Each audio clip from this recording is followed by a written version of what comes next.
प्रिय भक्तगण, आज हम आपको एक कथा का श्रवण करा रही हूँ जो सुनने मात्र से आपके जीवन में सुख, संपत्ति और धन की वर्षा होगी। तो चलिए कथा को प्रारंभ करते हैं। श्रोताओं, एक जंगल में एक तोता और मैना ने प्रेम पूर्वक आपस में मिलकर रहा करता था। उनमें बहुत प्रेम था। एक दिन किसी विवाद के कारण तोता और मैना के बीच झगड़ा हो गया। तोता ने कहा कि इस संसार में सबसे बड़ा पापी और विश्वासघाती स्त्री है। मैना ने जवाब दिया कि इस संसार में सबसे ज्यादा पापी और विश्वासघाती पुरुष होते हैं। जब वे दोनों आपस में लड़ते रहे और अपने विवाद का निदान के लिए वे भगवान शिव के पास गए और अपनी बात बताई। शिव जी ने तोते से कहा, तुम कैसे कह सकते हो कि संसार में स्त्री पुरुषों की अपेक्षा ज्यादा पापी और विश्वासघाती हैं? अगर आप यह कहानी सुन रहे हैं तो पूरा सुनिए। इस कथा को आधा अधूरा छोड़कर जाने की गलती मत करिएगा, क्योंकि इस पवित्र कथा को पूरा सुनने से मन चाहा फल की प्राप्ति होगी। इसलिए इस कथा को पूरा सुने। आप शिव भक्त हैं तो भोलेनाथ का अनादर ना करें। तोता बोला, प्रभु, मैं आपको एक कहानी को सुनाना चाहता हूँ जिससे हम सबको यह साबित होगा कि स्त्री पुरुषों की अपेक्षा ज्यादा पापी और विश्वासघाती होती है। फिर भगवान शिव बोले, ठीक है, तुम कहानी सुनाओ। श्रोताओं, तब तक माता पार्वती आ जाती है और कहती है, मुझे भी यह कहानी सुननी है, मैं भी सुनना चाहती हूँ। तब भगवान शिव कहते हैं, ठीक है, बैठो। फिर तोता भगवान शिव और माता पार्वती के सामने कहानी सुनाने लगता है। एक राज्य में अग्रसेन नाम का राजा राज्य करता था। उसके पास 4 बेटे थे जो सभी बहुत ही बहादुर और प्रतापी थे। लेकिन सबसे बड़ा बेटा, जिसका नाम चंद्रसेन था, वो न केवल प्रतापी बल्कि बहुत ही सुंदर भी था। उसकी पत्नी चंद्रप्रभा भी बहुत ही सुंदर और रूपवान थी। वह अपने आगे किसी दूसरी स्त्री को सुंदर नहीं मानती थी। एक दिन राजा अग्रसेन ने अपने बेटे चंद्रसेन को उसकी किसी बात पर नाराज होकर के राज्य से निकाल देने का आदेश दिया। राजा का ये आदेश सुनकर कि सभी इस बात से चिंतित हो गया। फिर चंद्रसेन अपने महल में गया और उदास हो गया।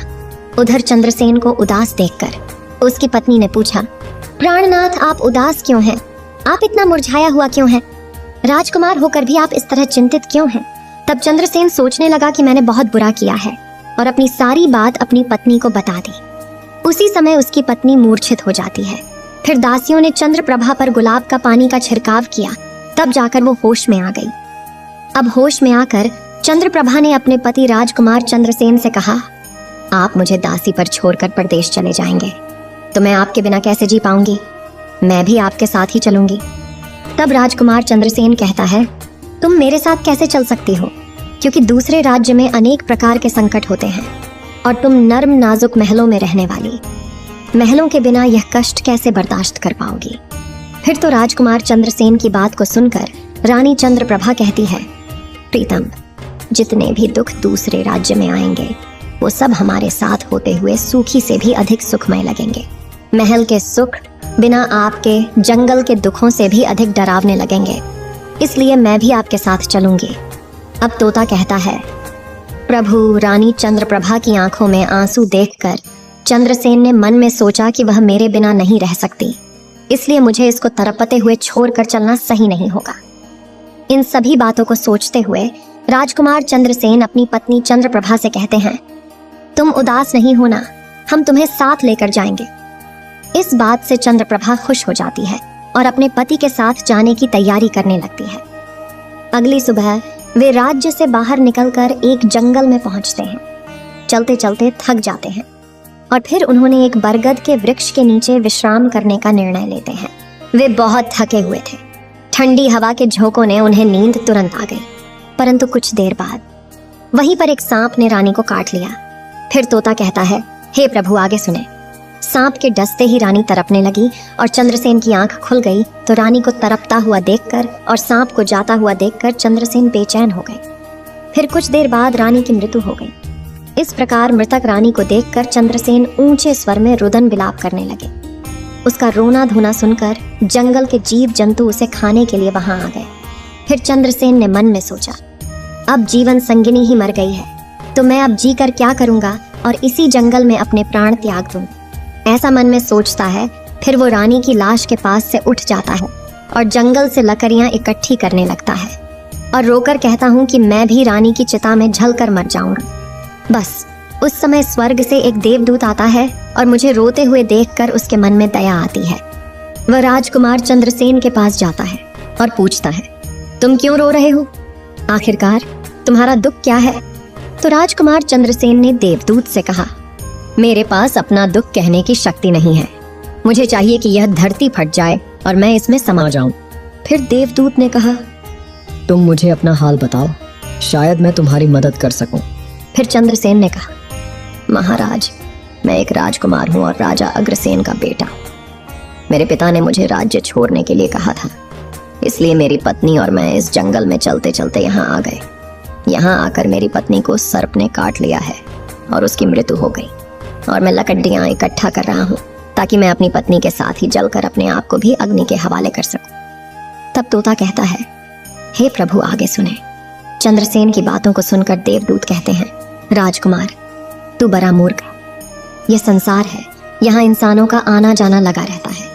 इस शरीर को एक दिन सबको त्याग देना पड़ेगा, तू भी इसे जानता है। इस संसार में कोई भी किसी के साथ नहीं आता और ना ही किसी के साथ जाता है, फिर भी तुम मूर्खों की तरह यह बात कर रहे हो। अगर तू जीवित रहेगा तो बहुत सारी रानियां तुझे मिलेंगी, इसलिए मेरे कहने पर मरने का विचार छोड़ दो। इस मानव शरीर को प्राप्त करने के लिए देवता भी बेहद इच्छुक होते हैं, तो फिर इस शरीर को क्यों नष्ट करना चाहता है? इस प्रकार देवदूत के शब्दों को सुनकर चंद्रसेन कहता है, महाराज, आपने जो कुछ कहा है वह सत्य है, किंतु ऐसी पतिव्रता पत्नी मुझे किसी जन्म में भी नहीं मिलेगी, इसलिए मैं इसके साथ ही मरूंगा। फिर देवदूत चंद्रसेन के विचार सुनकर देवदूत ने जान लिया कि ये अपनी पत्नी के बिना नहीं रह सकता है। तब देवदूत ने चंद्रसेन से कहा, राजकुमार, तेरी पत्नी के जीवित करने के लिए केवल एक ही उपाय है। अब तू मेरी बात को ध्यान से सुनो। यदि तू इस उपाय को कर सकता है तो तेरी रानी जीवित हो सकती है। फिर चंद्रसेन ने कहा, महाराज, आप जो कुछ भी कहेंगे वह सब करने के लिए तैयार हूं, केवल मेरी पत्नी को जीवित कर देना। तब देवदूत ने कहा, तुम्हारी रानी की आयु केवल 20 वर्ष थी, जिसने इसे बिता दिया। इसके बदले तेरी उम्र 70 वर्ष की है, जिसमें से 30 वर्ष बीत चुके हैं। तेरी जीवन काल में 40 वर्ष अब भी बाकी हैं, यानी तुझे 40 साल और जीने का अवसर है। यदि तू अपनी पत्नी को आधा अपने जीवन का समर्पण कर देता है तो तुम दोनों की आयु समान हो जाएगी। अगर तुम यह मान लो तो रानी जल्द ही ठीक हो जाएगी। इस तरह देवदूत की बात सुनकर राजकुमार चंद्रसेन ने कहा, मुझे मान्य है। फिर देवदूत ने चंद्रसेन के हाथ में पानी दिया और 20 वर्षों तक रानी के पैरों पर पानी डालने का संकल्प लिया। अब जैसे ही चंद्रसेन ने संकल्प किया कि वह जल को रानी के पैरों पर डालेगा, देवदूत ने कह दिया, पानी को पैरों पर डालने से पहले मेरे एक बात को ध्यान से समझ लो। इसमें एक गुप्त रहस्य भी है। अभी तो तुझे रानी की आवश्यकता है, तुम पानी डालकर उसको बचा सकते हो, लेकिन भविष्य में अगर रानी की आवश्यकता नहीं पड़ती है तो तुम अपने संकल्प को वापस ले सकते हो, और जब तुम वह संकल्प वापस लेते हो तो तुम्हारी रानी को तुरंत ही मौत हो जाएगी। परंतु एक बात हमेशा याद रखना, इस संकल्प को कभी वापस न लेने की बात रानी से कहना मत, वरना तुम अपने संकल्प को वापस नहीं ला सकोगे। हमेशा याद रखना, जीवन में कुछ बातें हमेशा छिपा कर रखनी चाहिए, क्योंकि कभी कभी ये बातें काम आ सकती हैं। फिर तो ऐसा कहकर और उस रानी के सामने आकर वो देवदूत जो थे अंतर्ध्यान में चले गए। तब चंद्रसेन रानी से कहता है, आप सो गई थीं, मैंने आपको नहीं जगाया? फिर चंद्रसेन कहने लगा, तुम बहुत थकी हुई थीं, इसलिए मैंने तुम्हें नहीं जगाया। इस प्रकार राजकुमार चंद्रसेन ने अपनी रानी से सारी बातें छिपा दी कि सर्प ने तुम्हें काट लिया था और तुम मर गई थी। मैंने तुम्हें फिर जीवित कैसे किया है, ये सब राजकुमार ने अपनी पत्नी से छिपा लिया। फिर तोता बोला, प्रभु। फिर वो दोनों आगे बढ़ गए। कई दिनों बाद उन्होंने एक बहुत ही सुंदर स्थान देखा। वहां पर एक फकीर की कुटिया थी। जब वे वहां पहुंचे तो उन्होंने देखा कि एक सुंदर युवक फकीर हुक्का पी रहा था। वे दोनों बहुत ही थके हुए थे, इसलिए वे फकीर के पास बैठ गए। उस समय राजकुमार ने रानी से कहा, रानी, हमें प्यास लगी है, हम कुएं पर जाकर पानी पी आते हैं। अगर तुम भी प्यासी हो तो तुम्हारे लिए भी पानी ले आते हैं। तब राजकुमार की बात को सुनकर रानी ने कहा, मुझे तो प्यास नहीं लगी है, आप जाइए, पानी पिए, फिर वापस आइए। इसके बाद रानी की जवाब सुनकर राजकुमार चंद्रसेन एक लंबी रस्सी लेकर कुएं की ओर जा रहे हैं। चंद्रसेन पानी पीने पहुंचे तो राजकुमारी चंद्रप्रभा उस फकीर की ओर देख रही हैं। चंद्रप्रभा फकीर की सुंदरता को देखकर उस पर मोहित हो गई, अर्थात वह उसको दिल दे बैठी थी। अब वह फकीर से कह रही हैं, फकीर साहब, आप यहाँ बहुत खुशी से रहते हैं। फकीर ने कहा, तुम भी मेरे साथ रह सकती हो, लेकिन तुम्हारे पति भी साथ में हैं, तो कैसे तुमको रख सकते हैं? इसके बाद राजकुमारी चंद्रप्रभा ने फकीर के सामने अपनी प्रेम लीला प्रकट की तो फकीर ने कहा, मैं एक उपाय बताता हूँ। तुम अपने पति को जिस कुएं में पानी पीने गया है, तुम उसी कुएं में धकेल देना, फिर जो होगा हम देख लेंगे। फिर तो फकीर की बात सुनकर के चंद्रप्रभा ने कहा, ठीक है, मैं ऐसा ही करूंगी। अब इतनी ही देर में राजकुमार चंद्रसेन पानी पीकर रानी के पास आया तो रानी कहने लगी, मुझे भी अब प्यास लग रही है, कुएं पर वापस चल करके मुझे भी पानी पिलाओ। तो राजकुमार चंद्रसेन बोला, मैंने तुमसे पहले ही पूछा था और तुमने मना कर दिया था। खैर, अगर तुमको प्यास लगी है तो मैं अभी पानी लेकर आता हूँ। तब चंद्रसेन पानी लेने चला तो रानी भी उसके साथ चल दी और कहने लगी, मैं भी तुम्हारे साथ चलती हूँ। बेचारा चंद्रसेन तो उसके प्रेम में पागल था।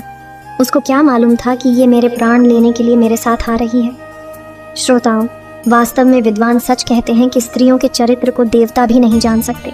मानव क्या चीज होता है, उनके जाल में अच्छे बुद्धिमान भी फंस जाते हैं।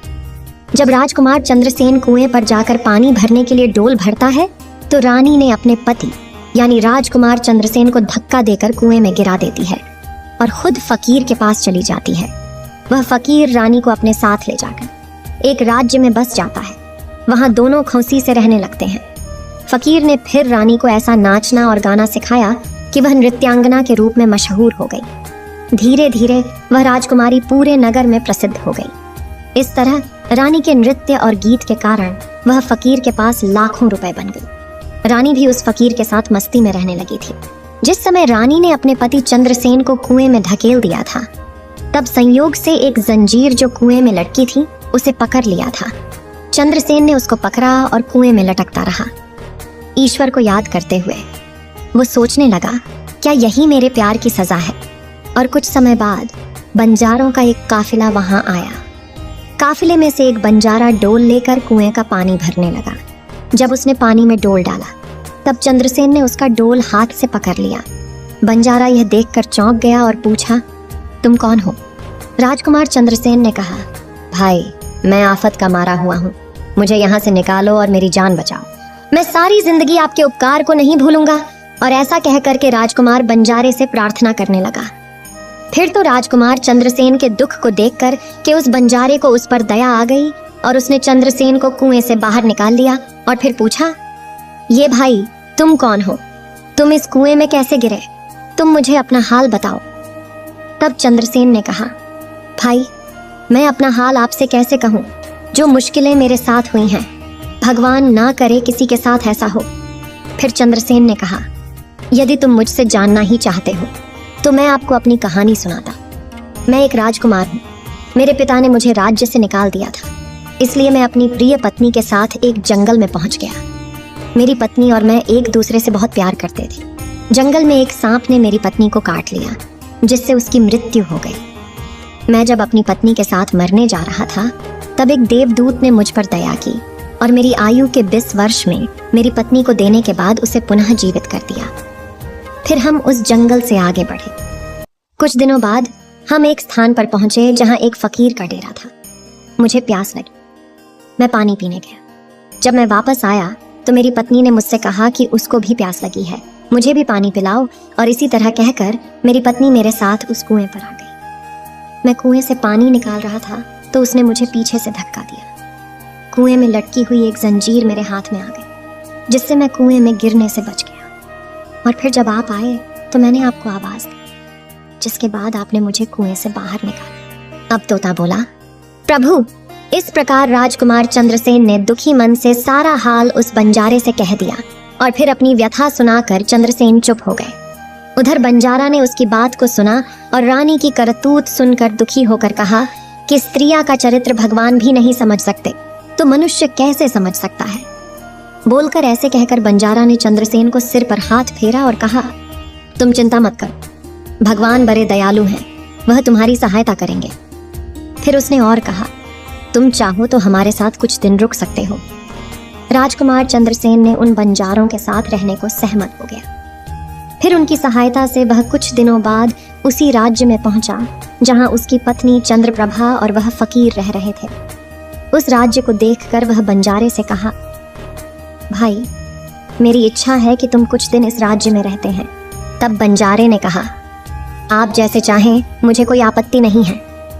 फिर राजकुमार चंद्रसेन, जो बंजारे से विदा होकर राज्य में आया, काम की तलाश में घूमने लगे। कुछ दिनों बाद राजकुमार की मेहनत परिश्रम देखकर उसे एक बड़े व्यापारी ने अपने पास नौकरी पर रख लिया। इस तरह राजकुमार चंद्रसेन ने उस व्यापारी के पास रहना शुरू किया और बड़ी मेहनत और प्यार से अपने कर्तव्यों का निर्वाह करना शुरू किया। यह देखकर उस व्यापारी ने चंद्रसेन को बड़ा सम्मान दिया और उसे अपने यहाँ का मुनीब बना लिया। और इस तरीके से राजकुमार चंद्रसेन के दिन बड़ी खुशी खुशी गुजरने लगे। अब एक दिन नगर के राजा के यहाँ चंद्रप्रभा के नृत्य का आयोजन हुआ। राजा ने उस शहर के सभी बड़े व्यापारी और सेठों को अपने यहाँ नृत्य देखने के लिए आमंत्रित किया। जब राजकुमारी चंद्रप्रभा का नृत्य होने वाला था, शहर के सभी व्यापारी और सेठ साहूकार राजा के यहाँ पहुंच गए। चंद्रसेन, जो रानी के नृत्य और गायन की प्रशंसा सुनता था, उसने भी सोचा कि मुझे इस नृत्य को देखना चाहिए। उसने भी राजा के दरबार में सेठ के साथ यहाँ पहुंच गया। रानी ने अप्सरा के समान नृत्य किया और उनकी सुरीली आवाज में कई सुंदर रागों को प्रस्तुत किया। उनके गाने को सुनकर महफिल के सभी लोग आश्चर्य में आ गए और सभी बहुत सारे इनाम दिए। इसके साथ ही राजा से लेकर प्रजा तक सभी ने उन्हें प्रशंसा की। राजकुमार चंद्रसेन ने अपने हाथ की अंगूठी उठाई जिसमें हीरा जरा हुआ था और फिर वह उसे उतारकर रानी चंद्रप्रभा को भेंट कर दी। इसके बाद रानी चंद्रप्रभा ने अंगूठी को पहचान लिया और मन ही मन में कहने लगी, यह तो बहुत बड़ा आश्चर्य हो गया। मेरा पति जिंदा है और यहाँ पहुंच गए हैं। अब वह मुझे छोड़ेगा नहीं, इसलिए मुझे कुछ ऐसा करना चाहिए जिससे वह मारा जा सके। उसने मन में सोचा, अब मैं यहाँ के राजा को एक सुरीली गाना और नृत्य सुनाऊंगी जिससे वह खुश होकर मुझे कुछ मांगने के लिए बोलेंगे। तब मैं राजा के आदेश से उन्हें मारवा दूंगी। इसके बाद राजकुमारी चंद्रप्रभा ने एक सुरीली गाना और नृत्य को सुनाई। रानी की इस बसंत की बहार को सुनकर राजा खुश हुआ। वह चंद्रप्रभा को वो बोले, मैं तुम पर बहुत खुश हूँ, तुम मुझसे क्या मांगती हो? तब राजकुमारी ने कहा, अगर आप मुझसे प्रसन्न हैं तो सबसे पहले मुझे वचन दीजिए और फिर जो कुछ मैं मांगूंगी वह आप मुझे वही देंगे। फिर चंद्रप्रभा ने कहा, इस सभा में मेरे एक चोर है, कृपया उसे फांसी की सजा दे। राजा ने कहा, तुम उस चोर को मेरे सामने लाओ। रानी ने उसका हाथ पकड़ा और उसे राजा के सामने ले गई। राजा ने अपने सैनिकों को आदेश दिया कि उस चोर को जल्लादों के पास ले जाओ और उसे चोर को फांसी पर चढ़ा दो। इसी बीच चंद्रसेन का सेठ भी वहां पहुंचा। वो डरकर चंद्रसेन के पास गया और पूछा, तुमने क्या चुराया इस नर्तकी का जिसके कारण वह तुझे मारना चाहती है? चंद्रसेन ने अपने मालिक से कहा, मालिक, मैंने कुछ नहीं चुराया है, बस आप इस राजा को केवल यह बता दो कि वह मेरी 2 बातें सुन ले, इससे मेरी जान बच सकेगी। अब चंद्रसेन का मालिक इसे सुनकर अपने साथी व्यापारियों और साहूकारों के पास गया और सभी ने मिलकर मशवरा किया। उन्होंने कहा, मित्रों, या तो राजा न्याय करें या हम सभी इस शहर को छोड़कर कहीं और चले जाएंगे। और इस प्रकार सभी व्यापारी राजा के पास गए और कहने लगे, राजा साहब, हमारा मुनीब निर्दोषी है, उसे मार देने की आपका आदेश है। वह कह रहा है कि वह अपनी 2 बातें आपको कहना चाहता है। फिर भी आपको लगे कि उसने अपराध किया है तो उसे फांसी दे देंगे, लेकिन मेरे मरने से पहले राजा केवल मेरी 2 बातों को जरूर सुने। फिर राजा ने व्यापारियों की बात सुनकर कहा, ठीक है, मुनीब को बुलाओ। चंद्रसेन को लेकर राजा के सामने लाया गया और राजा ने कहा, तुम जो कुछ कहना चाहते हो वो मेरे सामने कहो। तब राजकुमार चंद्रसेन ने कहा, महाराज, मैंने क्या दोष किया है जिसके कारण आपने मेरी हत्या का आदेश दे दिया है? फिर उसकी बात को सुनकर राजा ने कहा, तू इस नर्तकी का चोर है?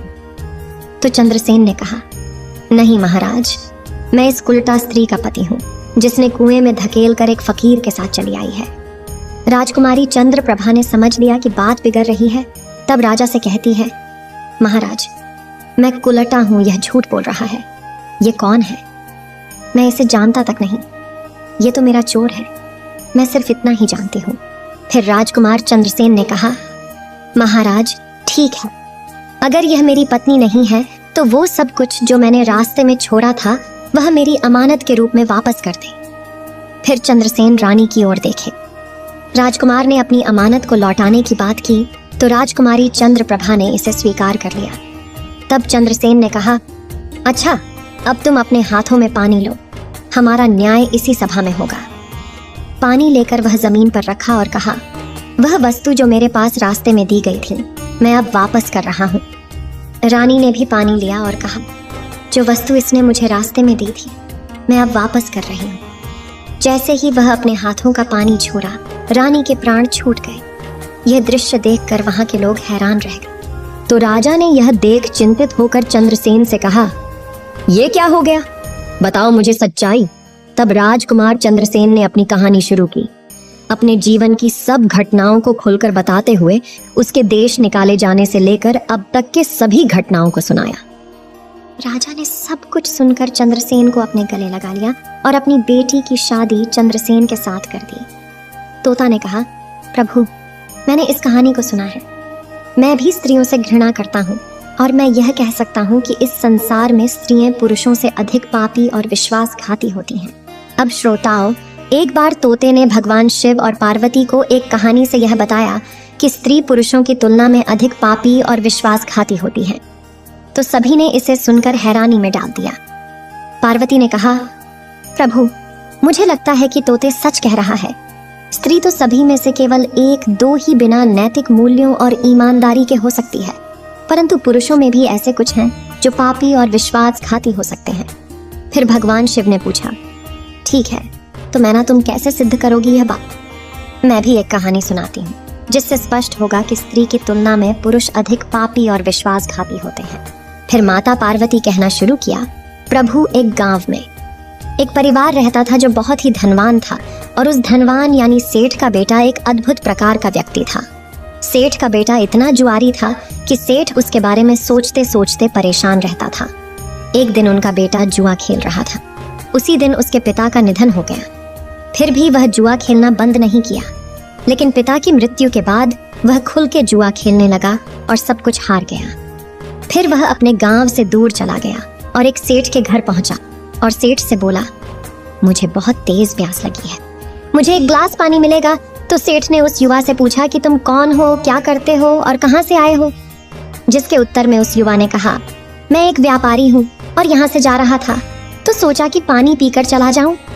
तब सेठ ने पूछा कि तुम कौन व्यापार करते हो? तब युवा कहता है, व्यापार करते समय मेरे सामान समुद्र में गिर गया, इसलिए यदि आप मेरी कुछ मदद कर दें तो अच्छा होगा। फिर सेठ ने लड़के की बात सुनी और फिर उसकी बातों के जाल में फंस गया और कहने लगे कि बेटा, तुम तो ठीक हो और कुछ कमा भी लेते हो, तो क्या मेरी बेटी से शादी करोगे? अब तो ये बात सुनकर युवा खुश हो जाता है और शादी के लिए हाँ कह देता, जिसके बाद दोनों का विवाह हो जाता है। प्रभु, इस प्रकार सेठ अपनी बेटी को धन के साथ विदा कर देते हैं। उधर युवा लड़का को तो बस केवल धन के लिए विवाह करना था, तो उसने वो भी कर लिया।